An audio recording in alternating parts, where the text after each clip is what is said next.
Boston fern care.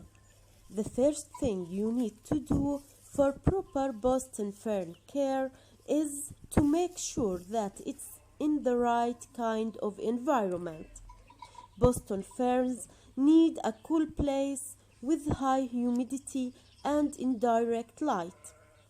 When you care for Boston fern plants indoors, it's a good idea to provide additional humidity for them, especially in the winter.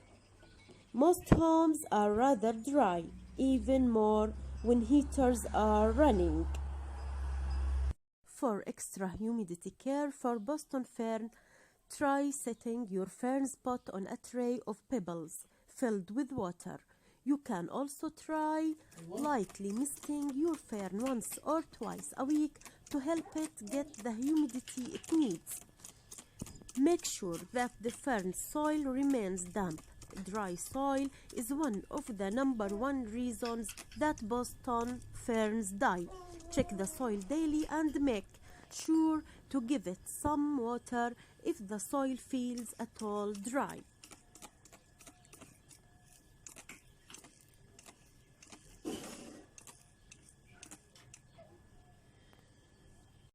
Because Boston ferns tend to be planted in potting mixtures that are high in peat moss, it is a good idea to soak the pot of the Boston fern once a month to make sure the peat moss is fully hydrated.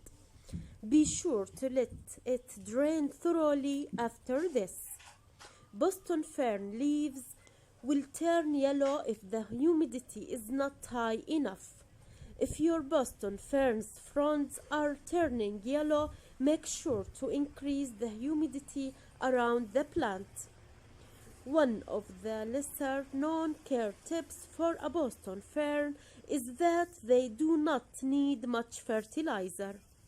Fertilizer could only be given to the plant a few times a year. Boston ferns are susceptible to some pests, especially spider mites and mealybugs.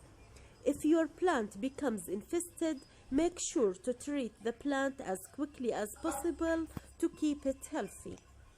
Boston fern care is as simple as making sure the plant is in the right environment.